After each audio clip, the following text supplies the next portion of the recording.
চোখে মুখে স্বপ্ন নিয়ে স্বপ্নের ক্যাম্পাস ঢাকা মেডিকেল কলেজে এমবিবিএস প্রথম বর্ষের ২৬০ শিক্ষার্থী। ক্যাম্পাসের প্রথম দিনটিকে অভিভাবকদের সঙ্গে স্মরণীয় করে রাখতে তোড়জোড় ভবিষ্যৎ চিকিৎসকদের। সন্তানকে দেয়া ফুল শোভা পাচ্ছে মায়ের হাতে, এতে আপ্লুত অভিভাবকরা।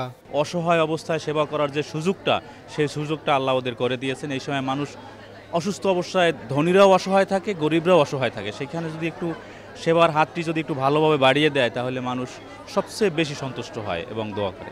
আমরা সত্যিই গর্বিত যে আমাদের বাচ্চা আমাদেরকে এই জায়গায় আজকে আসার সুযোগ করে দিয়েছে। আল্লাহর কাছে অনেক শুকরিয়া আদায় করি। আমি ছেলে যেন ডাক্তার হয়ে একটা মানবিক ডাক্তার হতে পারে, ভালো ডাক্তার হতে পারে। ওদের এই ওরিয়েন্টেশন ক্লাসে খুব ভালো লাগছে, মানে আমি ভাষায় বোঝাতে পারছি না, ভাষাহীন। আমার আশা পূর্ণ করেছে আল্লাহ, আমিও অনেক কৃতজ্ঞ। আনন্দের একটা দিন আমার জন্য স্মরণীয় হয়ে থাকবে।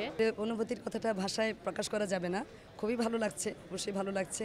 আমি একজন চিকিৎসক এবং আমি আমার ছেলেকে আমার মনের মতো করে, বা ওর ইচ্ছাও ছিল ছোটবেলা থেকে যে বাবা মতো ডাক্তার হবে, শেষ পর্যন্ত ওর আশা সেটা সফল হতে চলছে।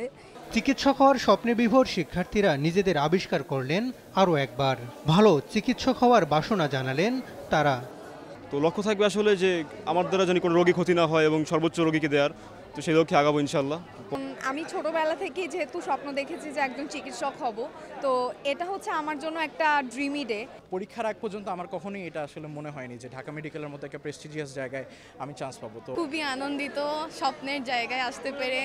আজকে ওরিয়েন্টেশন প্রোগ্রাম ছিল, খুবই ভালো লেগেছে। ঢাকা মেডিকেল কলেজের K81 ব্যাচে এবারও যোগ হয়েছে 10 জন আন্তর্জাতিক শিক্ষার্থী।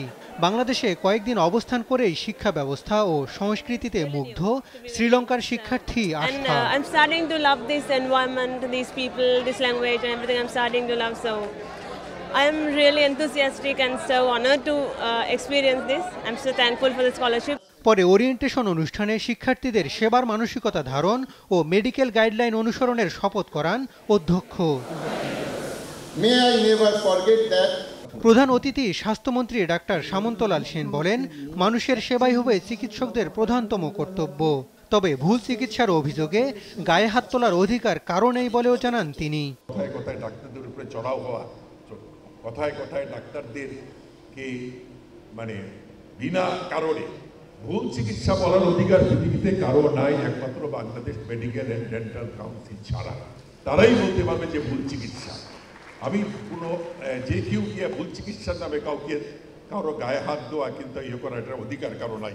দেশের স্বাস্থ্য ব্যবস্থার আমূল পরিবর্তনে সহযোগী হিসাবে চিকিৎসকদের এগিয়ে আসার আহ্বানও জানান স্বাস্থ্যমন্ত্রী।